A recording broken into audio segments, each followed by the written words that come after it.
Seeing as how it's 12 o'clock, we'll get started now. Can everyone hear me okay? You can unmute your mics and tell me. Loud and clear. Yeah, we can hear you. Yes.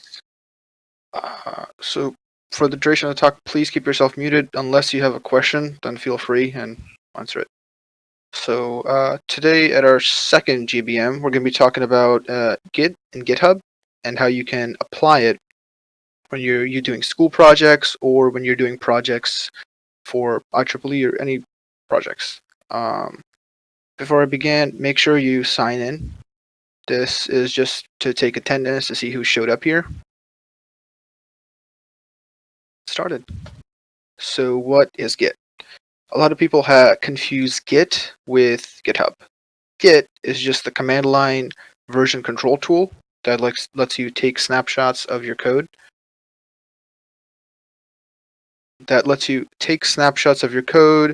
Sync files across multiple computers and users, branch out, which is a really cool feature that'll be going in more detail later, where you can take a snapshot of your code and add a new feature branch out to a new feature while you don't mess with the original working feature. And one of the most important ones is reverting back to an old version if you mess something up. This is different from GitHub in that GitHub is the website where you can store and share those Git repos. So Git is a tool that's on your local machine that's saving, and GitHub is the website that lets you save it online. So in case something happens to your local machine, you'd be fine. You can also use this to clone, which again I'll be going into later in the slide. To clone to different computers. It also has expanded into many different services where you can fork projects from other people who say can set up a project that's partially done, and you can copy it over, or you can copy over someone else's project and change it up so that you add the functionality that you want. There's even free, fairly basic web hosting called GitHub Pages, where if you give them HTML, JavaScript, and a CSS file, they'll give you a basic website completely for free, and you can share that link with anyone. A lot of times this is used for free personal website hosting. I use it for my own. It works fairly well. So getting started with Git. The first thing you want to do is make an account. There are multiple versions of Git. There's a premium version that some companies use, but if you're a student and you have a UMBC student ID or any college's student ID, you should be perfectly fine. You're just going to enter your username, email address, password. What I would recommend is you sign up for their student pack. The student pack gives you extra functionality where it gives you perks like access to a couple websites for free courses, or Heroku, which is used heavily in web development for databases and website hosting, and you get like extra perks on top of a GitHub account. The reason I would highly recommend this is many times when you're applying for jobs and you put your GitHub account on your resume, they'll look at your work and can see your work firsthand. Next thing you want to do is, if you're on Windows, this is a recommendation, it's not a requirement. I would recommend downloading a tool called Git Bash. This essentially lets you use Git commands. It also has SSH capabilities, so if you've used PuTTY, this is kind of like that. I'm going to be using this throughout the talk, and it's just my preferred method of interacting with Git. So, creating your first repository. A repository is just a place where you can keep your code. Just a box that you can save your files in. This is the part that's on the website and on your local machine. You can commit to it, which I'll go into. And to get started, you would just find this new button or click on your GitHub profile and click new to make a new repo. And making a repo is simple. You would just need to have a descriptive name, no spaces, I believe, just underscores or dashes. If you're doing this for a school project, it's going to be just about mandatory for you to pick a private repo that you're not sharing across the web, because then you can get in trouble with academic dishonesty and all that. A description or README just tells other people about what the project is. it tells you a description of, hey, here's this program that I wrote up. Here is how you can use it. A lot of times, if this is if it's a DIY, it'll give you instructions on how to use this library or how to install this API. Git ignore won't be covered here, but it is something to look into, where many times when you're working with databases or working with any or some semi secure or important information, you don't want to publish that on the web if you have a public repo. Like I made a Twitter bot over the summer that had me give it my Twitter ID, a couple of my Twitter keys, and I don't want that on the web, because if anybody gets my private Twitter account key, then they can publish from my account without me knowing. So what I did was I added the file, I put that in an external file, and added that file to git ignore, and each time I push my repo to GitHub, that file is ignored. Choosing a license, this isn't going to be relevant unless you're doing professional programming, but a license is, you can license your code where you can have it so that people aren't allowed to make money off of it, or if it's open source. It's a bit beyond the scope of this talk. So after you've got your first repo, you can clone it to your computer a couple of ways. You can use this link, you can download it, GitHub desktop, preferred choice. I'm going to run through this process live, so this is more for you to go back and do the notes. This is also recorded. So this is the part where I actually make a repo. So this is my GitHub page. I've been on it heavily. This is a school project, so that's why I've got private here. No one else is able to see this. I'm just going to start and click this button to make a brand new repo. So I'm just going to call it first repo. It's going to be public. IEEE GBM. That's what the description is going to be, and that's it. Here we go. From here, you're going to want this link, because this is public. All of you can go to my page right now and cut this for yourself if you want it. There's nothing in there, so I don't know why we want to. Then I'm just going to come to my desktop, right-click, open Git Bash, and this is the first command you're going to learn. It's called git clone. It essentially lets you take this URL and download all the files related to the repo onto your local machine. It's just git clone, either the HTTP address, HTTP or the SSH, either one. Now, as soon as I click that, it's going to clone repo, and yep, it is empty. There's nothing in it. So here it is. Inside of here is just a .git folder, which handles all the extraneous background stuff that's happening with when you're using a service like Git. You don't have to worry about it. That's why it's a bit grayed out. So to get started, what I'm going to do is I'm just going to make a brand new text document. So first file. Inside of this file can be anything. It could be code, a PDF, a Word doc, even if you want it. So it can be anything. What I'm going to do is I'm just going to type hello. If I can type hello world, and I'm just going to save that. Now I've inputted a file here, and I'm going to open up. Nope, that's the wrong one. I'm going to open up, and I'm still within the same place that like I'm still on the desktop. So what I need to do is actually cd or change directory into my repo. This is called first repo. So F and tab complete. So boom. Does anybody have a question? No. Okay. So I'm inside of my repo. It says it right here, master. That's the main branch, which I'll go into detail when we get to branching. So then, to get the status of my repository to see how it's changed, I can do git status. And what's that showing? What that shows is, hey, you added this file. This file is not tracked within your repo. You can add it using this, and then you would commit. So what I'm going to do is, because I've just added this file in and Git's telling me, hey, I have no control over this, I'm going to tell it to add it to my repo by running the command git add and then the file name. So first file text. I'm going to click enter and it's added. Now, if I were to run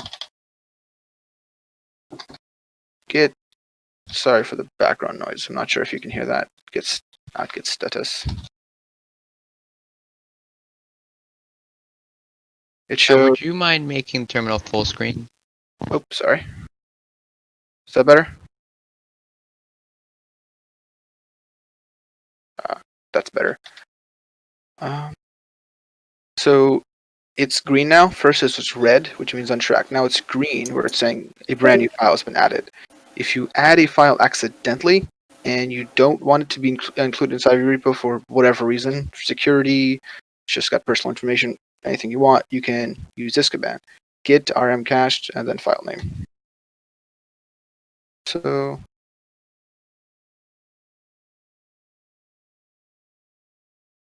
yep, the current status of your repo. And the other command you can use is git add wildstart character. That's just going to add all the files in. If you've all the files are part of your project, then you're perfectly fine. But again, if you have any personal important files, be careful with using it. Next thing we're going to do is talk about committing. Now, committing is the part that takes a snapshot of your code and saves it. You want to commit often, but not in relationships. Where it's when you take a commit, you're taking a snapshot, and Git saves that snapshot onto your local machine. So if I were to run terminal here, git commit -m, which stands for message, and you type a descriptive message on what changes you made or what you if you've added a file. So added first file. You may want to increase the text size so we can read that easily.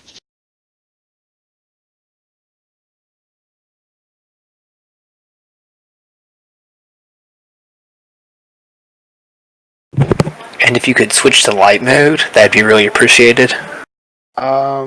Sorry, IEEE does not condone hurting yourself. Oh, that's a little too big, but I think. Oh, it's got. That's. I hope that's big enough. Better.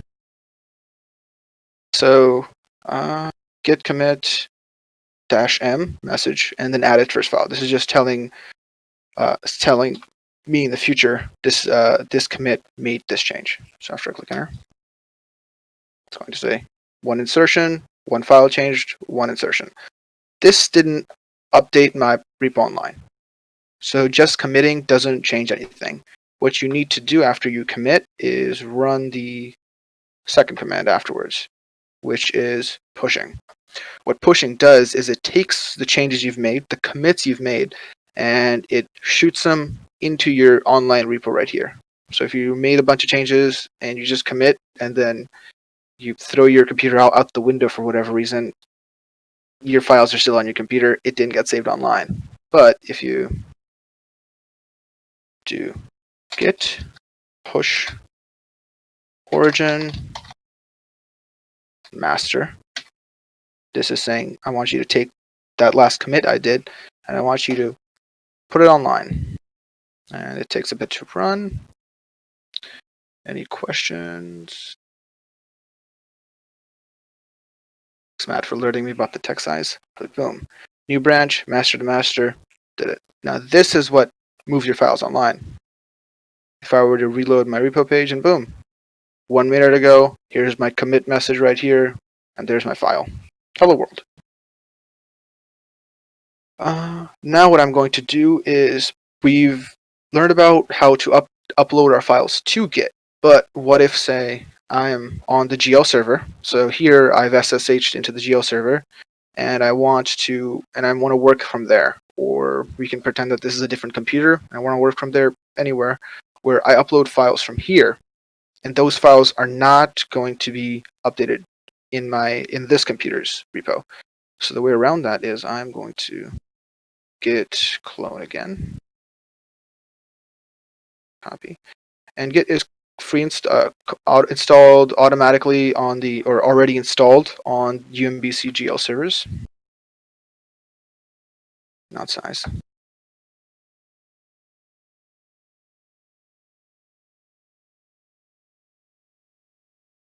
That should be better. So Git's already installed. Git clone paste. That's my repo text.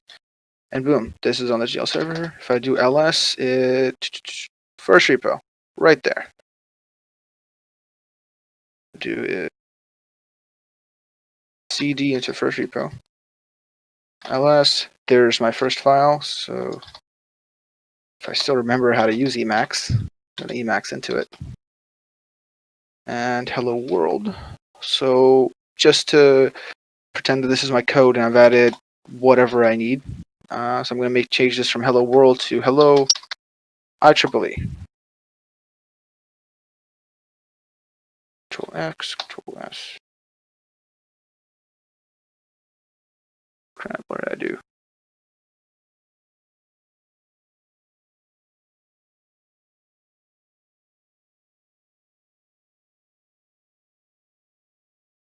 How does one escape out of Emacs? I have forgotten. Do Control XC. Control X, Control E. Control X and C. Yeah, Control X, Control C. X, Control C. Oh, you got started with the Control C. So restart it. There we go. Thanks. It's been a really long time since I used Emacs. I'm just going to make sure that the file's saved. See, yep, it's saved. Hello IEEE. So then I'm going to run git status, and it tells me, hey, you modified this file. So what you want to do is you want to, because it's in red, you want to do git add that file, then git commit -m, and I'll just say hello IEEE. That's what I changed. I'm going to click enter. And this does show up a few times. So what you want to, when this shows up, you want to take this. Somebody have a question? No, okay. Take this and paste. Set this up because on the GL server you haven't logged in to your GitHub account. So I'm just gonna save this as tomorrow GL, and it's that. Then my email.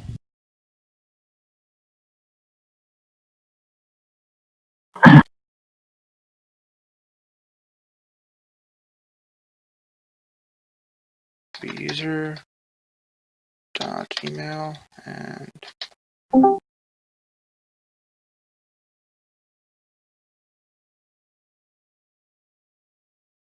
boom. So once changed. Now git. If you do not have a question, please mute your mics. I'm gonna run git status again to make sure that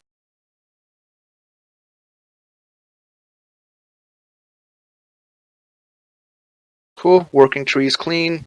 It saved one commit, and it's telling me that there's I'm ahead. This local repository is ahead of the one that I have saved on GitHub by one commit, which is the one that I just made.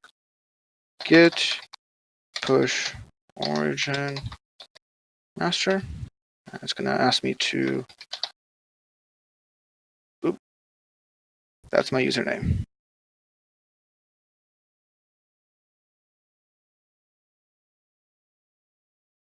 And password is authentication failed.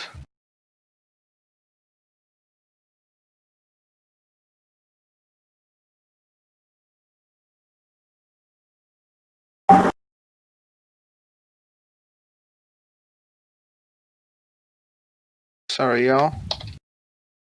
You need the full email address for the username, not just the actual username part. Really? I usually just do.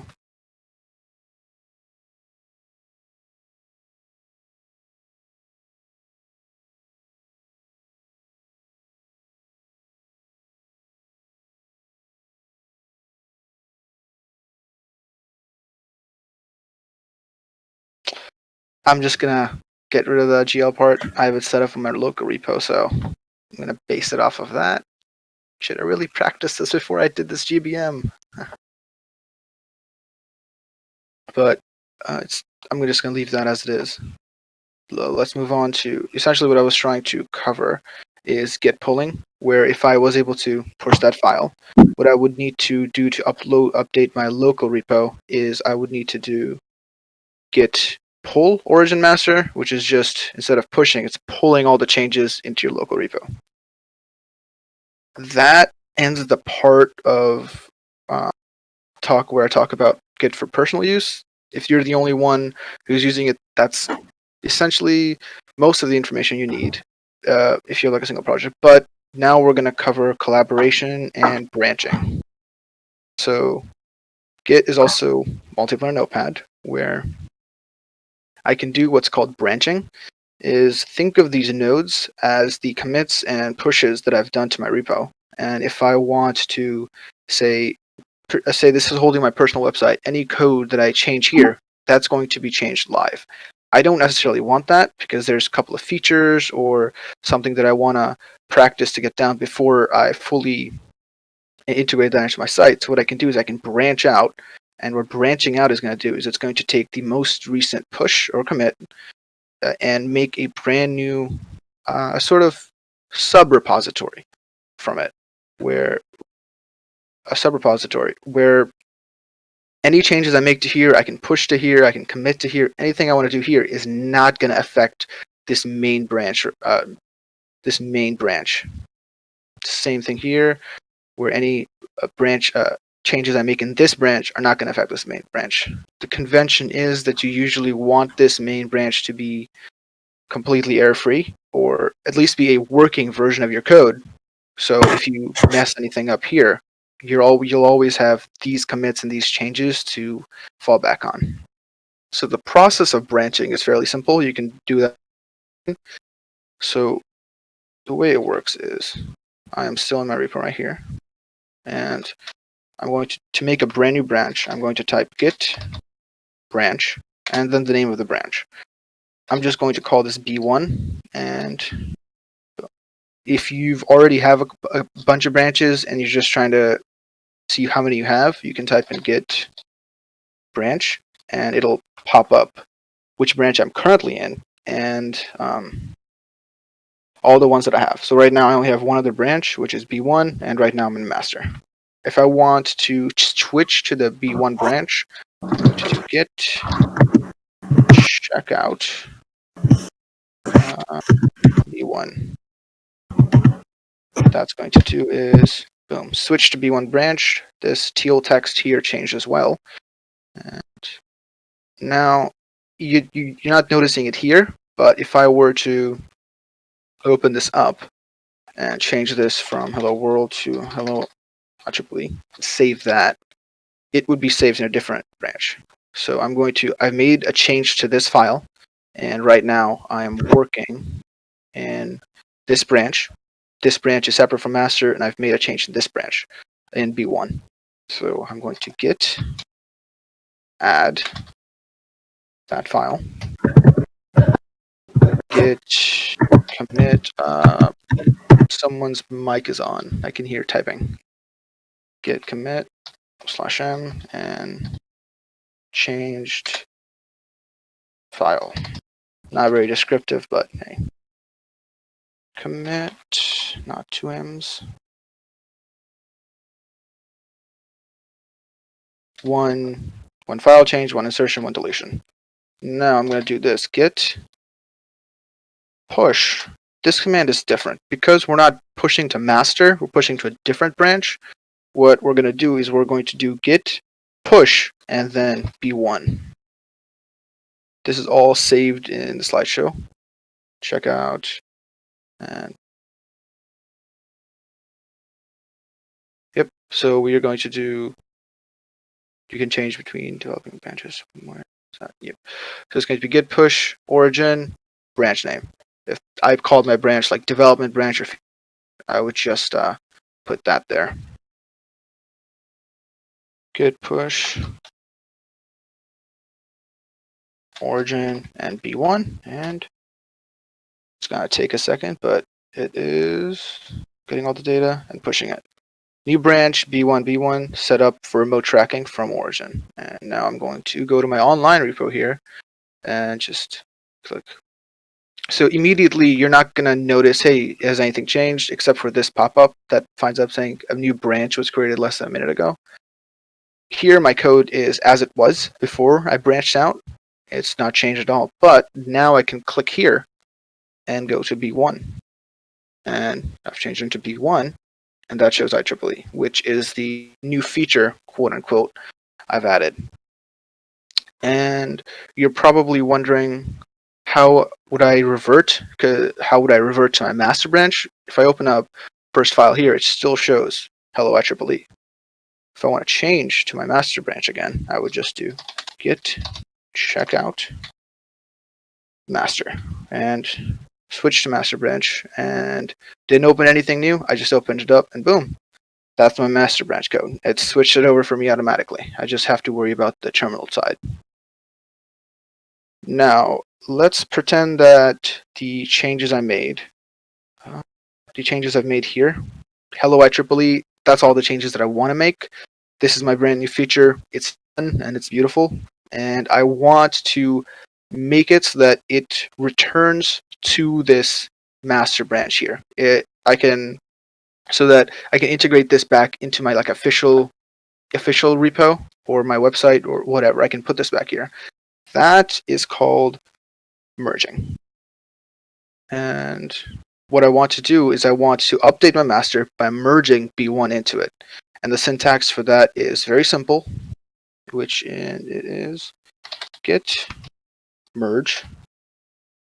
And I will just put the name of the branch. Notice that the branch that I want to merge into my current branch, I have to be in master if I want to merge B1 into master. B1 is not going to be the one changed. So the one that I'm changing, I have to be at that branch when I'm doing it. So git merge B1, and boom, one changed, one insertion, one deletion. And now if I select master, if I open this up, it changed from hello world to hello IEEE. It updated itself. It took that last commit and pulled it down. If I go here and go to master, reload, oh, not yet. What I have to do is I've merged on my local machine, but as I said before, Git only works once you push it. It only updates online once you push. So Git, first Git status, Git status, working tree is clean. It already committed the merge for me, so Git origin master, and just have to wait for it to push. This is what it currently looks like, master, but as soon as I reload, it's the exact same as B1. This is the first case of merging. There is a second case. The second case is that I'm currently in master at the moment. The second case is that I didn't edit my my master repo at all. My master repo stayed just like it was when I branched out. But if I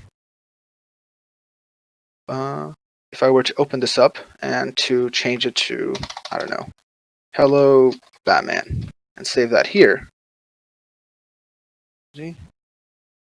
save that in master, then switch branches, check out B1, cool, and open this up, something's up. Git checkout B1, switch 1, switch 1, M5.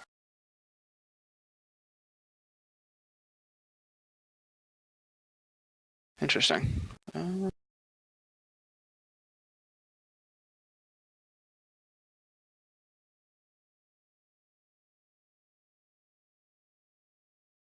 have to do is git pull.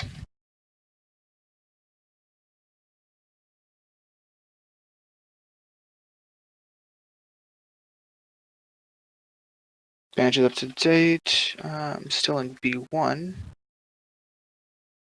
So this should be updating.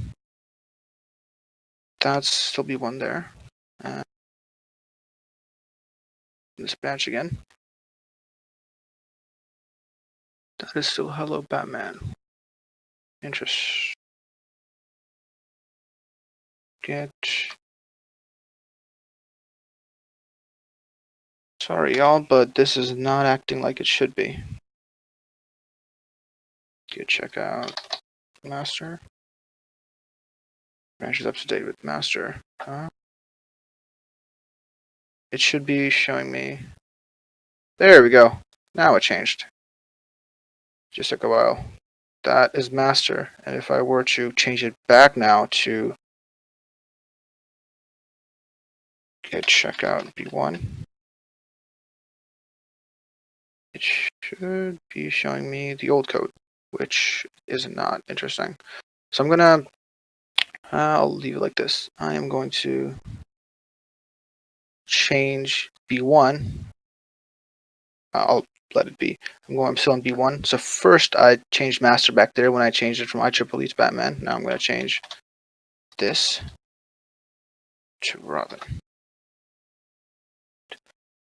Gear, git, status, that file modified, git, this is a shortcut. If you want to add and commit a file, you can do git commit /a/m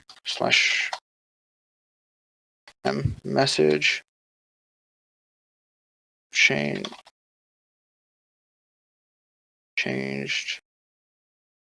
file git push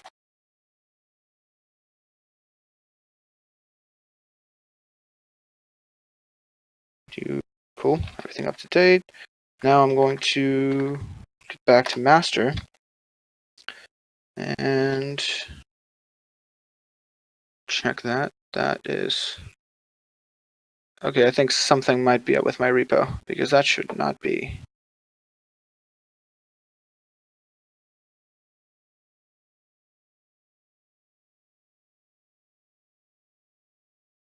Interesting. Seems not to be updating online. Can you all still hear me? Did I lose like Wi-Fi access or something? We can hear you. Yeah, we can hear you. Get. I'm gonna change this again here.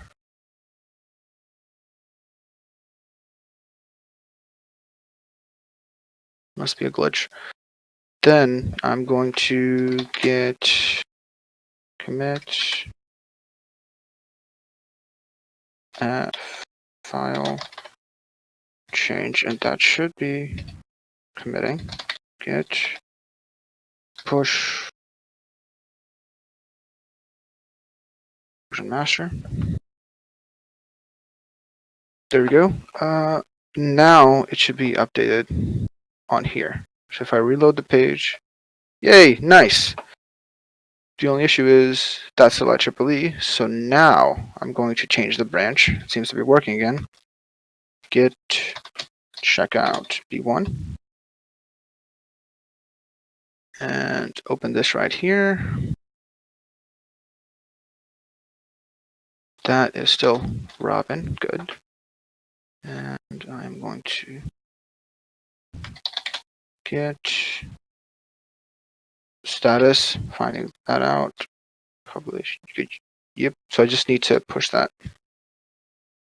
Get push -u because we're committing to a different branch. origin B1. Cool. Now if we go here and we reload B1, master, I've changed it after I branch out. Now that they're different, what I want to do is I want to merge them. Now that I've added code, added a commit to here and added a commit to here, I want to merge them again so that it's different from when I branched out. So I'm going to go back into git checkout master. Back in master, git merge b1, and boom, we got ourselves a git merge conflict. Now a merge conflict happens when you've changed the same piece of code in a branch, but yeah, it'll be easier to show if I open up this file. This text is automatically added within your code. So I updated head, which was master, with Batman, and I updated Robin, B1 with Robin. These two are coming into conflict because they're both updated from the time I branched out, so Git doesn't know which one I want to use. This could be a function in your file when you're collaborating. This could be whatever, but Git's confused. So the way we fix that is Git head is going to be master, Git B is going to be branch, and if you want to make it so that you can finally merge, you would have to either get the code from the other branch out or get the code from master out and just delete it. As soon as you save that, Git will automatically detect that the git merge conflict has been resolved. So git status, boom. We can commit now. It's still merging, but it can actually merge now. First, as soon as I tried to commit it, it says it aborted the merge. No, it aborted the merge right here. So now what I'm going to do is git -a add -m merge resolved. Committed that. Git push origin master, and I am still in master. So I updated it. As soon as I resolved the merge conflict and committed it, it changed from merging to master. That means Git's fine with what we're doing. If we go back here and we check out B1, that one is still Robin. There, that one is still Batman because we deleted the code from that was causing the problem, which is this piece right here. We deleted hello Robin, and now Git is happy because it knows exactly what happened, and here's the when it was updated. Merge resolved. You can go on your way. Merges can happen in a lot of different ways. There's the only way to is you have to figure out which code is causing the problem and which code you want to keep. That's it. But thankfully, what Git does is it does highlight that code. So this is when I was testing it out with C++. I instead of I did C out Batman and C out Robin. It showed me that this is the part of the code that's from B1 branch, and this is the part of the code that's in master, and these two are in conflict. So you want to delete one of these and then push it, and then your Git conflict is easily resolved. This is the end of the talk. These are some of the resources that were helpful in setting up this, the slideshow, and for me in learning Git. I know the GL part didn't go so well, but it works exactly the same once you set your username up and you can actually remember your password. These are the resources that were helpful. I would highly recommend this web course in general, and this is a guide from Matt, who's in the chat right now, which is just a good cheat sheet on the different commands you have. But yep, that's it. Thank you for coming. You're now Git committed for life. Any questions? This will be uploaded, so if you want to go back and review, you'll be able to. But any questions? So branching, is that useful when you're collaborating on a file with other people? That's Yes, it's useful for that. And when you're, as I said, developing a brand new feature and you don't want that to interfere with your master branch, it can be used for either one. You can make it so that, hey, you branch out and you work on this function while I work on this function. And then when you're done with both of your pieces of code, you can merge it back in. So yes, it can be used for collaborating. Okay, so it's mostly useful for just testing something new without messing up your main code. Mhm. Okay. Yeah. Thank you. Any other questions? Are the slides uploaded on the IEEE website? No, but if you private message me email, I can email the slides to you, or I can include a link to them on the site. Okay, thank you.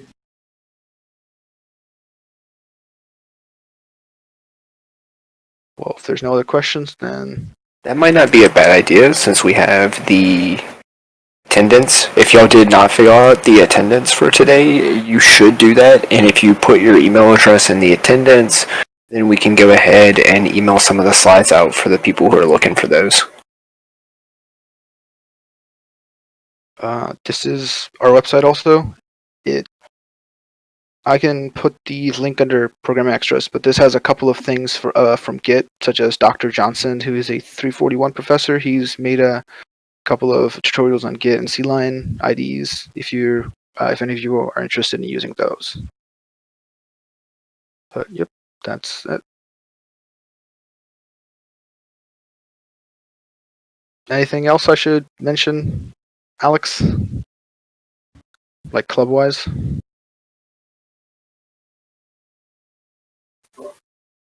I don't think so. Cool.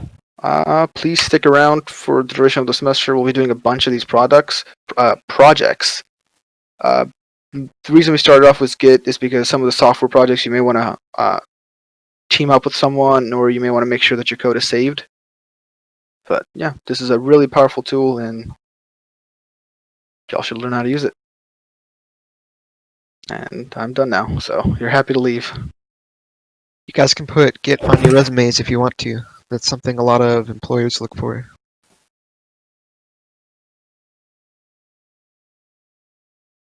Thank you, Tamar. That was great. Right. Well, if that's it, then you all are free to go. We'll stick around for another 15 minutes until 1 o'clock if you have any questions. But other than that, you're free to go. Do you have that sign-in link? Tomorrow, go back to the, yeah.